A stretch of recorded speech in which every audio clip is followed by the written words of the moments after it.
Boys, what's up? Sorry, I look scuffed right now. I just woke up out of the bed and I'm so sleepy, so I might be a little bit sluggish to this one. But, guys, Black Swan's full kit's released now, or I guess the full traces are released now, as well as her light cone and Misha, I don't know how to say the name. Don't at me in the comments. Y'all always at me if I can't say these names. I'm sorry.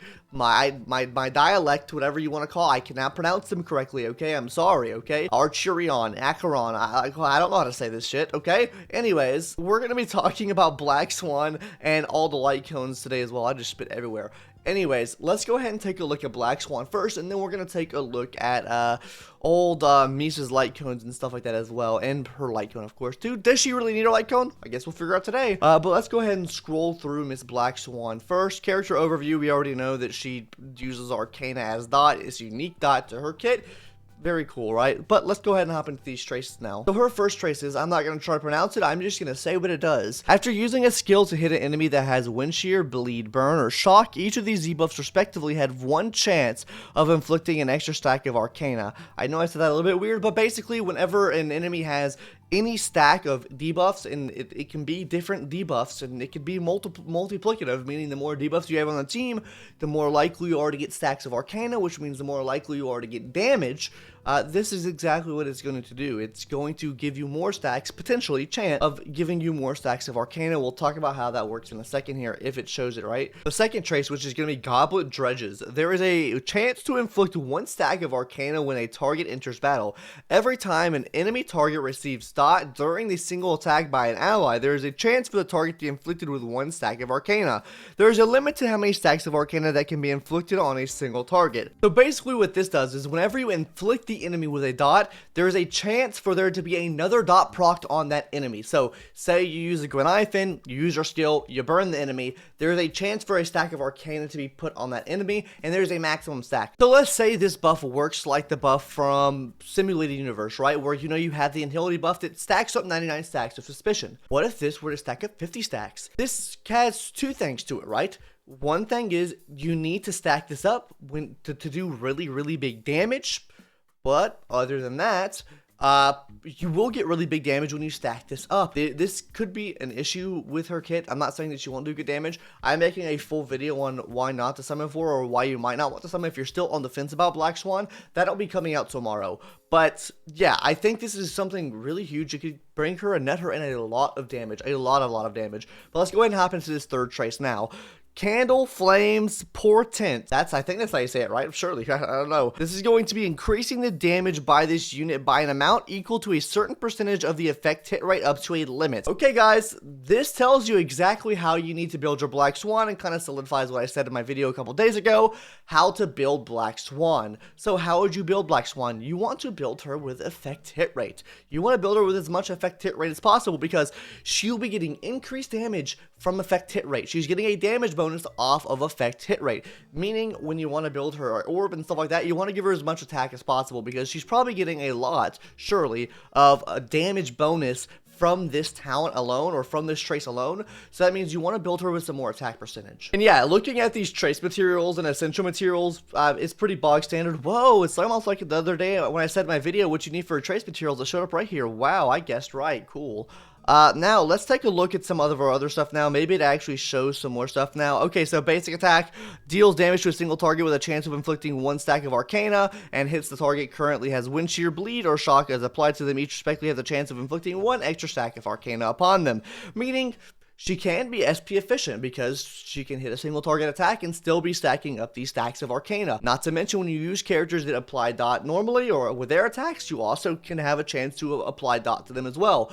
Meaning if you have a high enough effect hit rate, every time you apply a dot would technically mean you apply a stack of Arcane as well, given that it does multiply off your effect hit rate and it's not just a set chance that can't go up. For the talent, we kind of know what this does already, but this gives us a big in-depth breakdown about it. Each enemy target has a certain chance at the start of each turn to be afflicted by a stack of Arcana for each instance of dot sustained.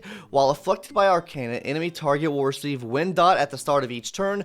Each stack of Arcana increases the damage multiplier, which is then reset to one stack. At the beginning of an enemy enemy's turn, when Arcane causes damage, Black Swan will trigger additional effects that can be stacked upon the number of arcane stacks inflicted on the target. Over 3 stacks, inflicts wind dot to adjacent enemies and has a chance of inflicting 1 stack of arcana to adjacent targets. Over 7 stacks, the dot inflicted to the target ignores a certain percentage of the defense of both and the target and the adjacent targets. So one thing I am confused on, because I didn't see this in my dreams, or maybe I just didn't read over it well enough, but it says each stack of arcana increases damage multiplier, which is then reset to 1 stack. So does this mean after they take a certain amount of damage from the arcana stacks to reset? Or like say you reproc the dot with Kafka, right? Does this mean everything's reset after you reproc the dot with Kafka? That could be kind of rough if you're running Kafka on this. I'm not gonna lie, that could be kind of rough, right? But the fact that we have these stacks here that means you kind of just want to run as many dots as possible, right? Especially having defense shred. You run the prisoner of the deep confinement set on them. You stack them up with as many dots as possible. I'm trying to think right now of how you would get 7 stacks though. So if she provides her own stacks, then your allies provide stacks. You would definitely need at least 3 dot characters on the team to actually proc this off. Now, would she need to be fast or slow for this to proc off?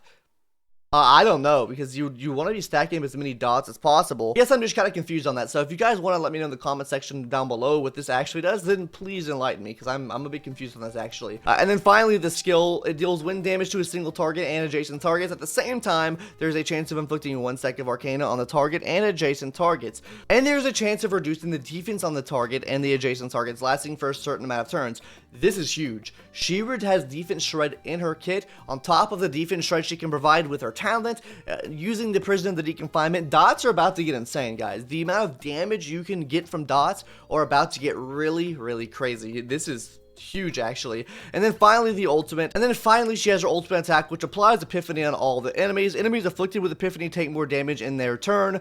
So basically she makes them take increased damage. And their arcana effect is regarded as wind shear, bleed, burn, and shock effects. In addition, when their arcane effect is triggered at the beginning of the next turn, arcane stacks are not reset. The stacked non-reset effect can be triggered up to 1 time in the Epiphany's duration. So guys, this is the way to keep your stacks up and keep the stacks going. So you do want to time this up.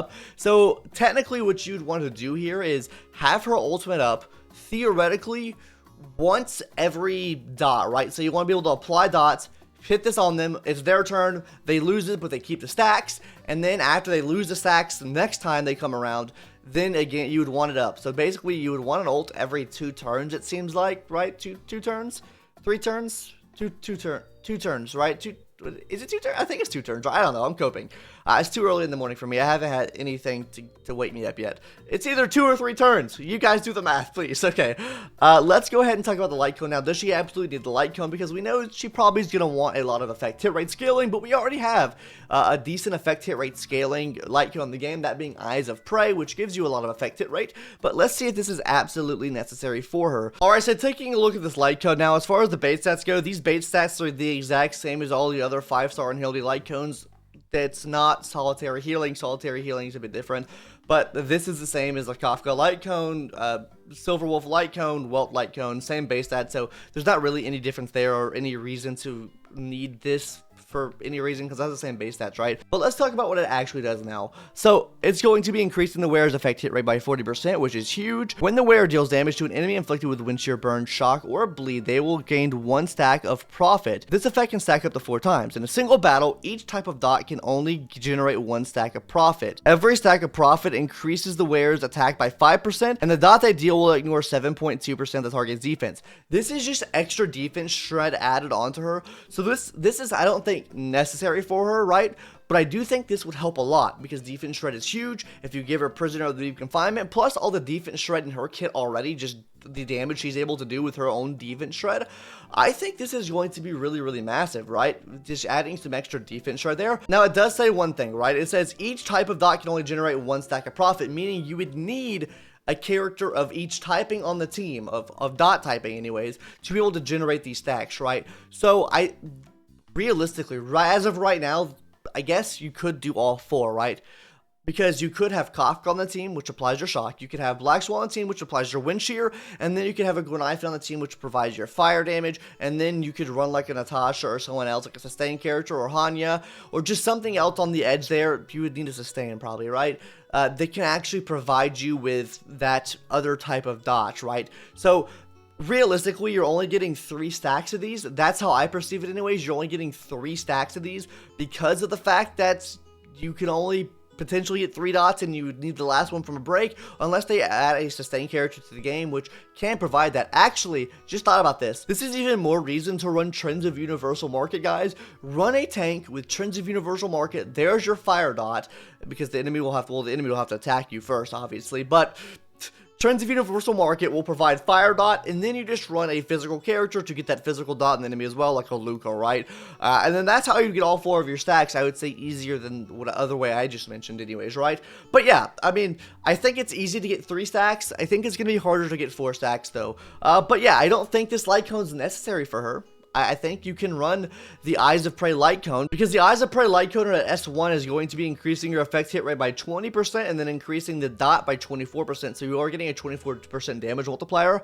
I do think that this light cone will be pretty good ahead as far as damage goes, but I feel like this light cone is kind of niche to her. You do have defense shred, right? But realistically, you don't want to give Kafka 40% effect hit rate. She just wants more damage. I guess they ignored. I don't know. I think this could work, I guess. I don't think it's necessary, though. I think Eyes of Prey would be fine. I think there will be a pretty steep damage drop-off because, of course, each stack of this Prophet will ignore increasingly amounts of defense on the enemy, which is huge. At 2 stacks, that's 14.4%. At 3 stacks, that's 21% defense ignore. And if you were to get 4 stacks, that's an extra 28% defense shred. That's absolutely massive. I mean, really, it really is massive. Do I think it's necessary? No. Do I think it's a good light cone for Black Swan? Absolutely. This is a great light cone for Black Swan.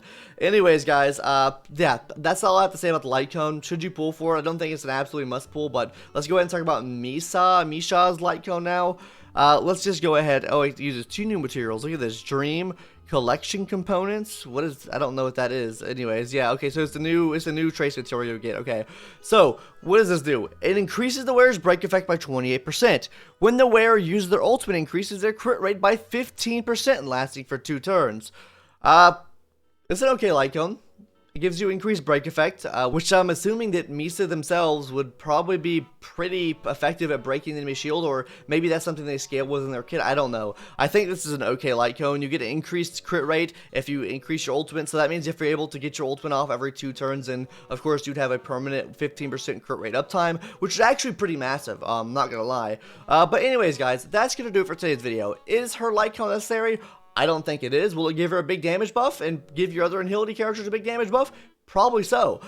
But that's all I really have to say for this video, guys. Anyways, if you enjoyed today's video, then subscribe. And if you want to know reasons on why not to summon for Black Swan, or if you're on the fence about it still, then subscribe too, because we'll have a video on that out tomorrow. Anyways, guys, catch you in the next one. Later. Bye-bye.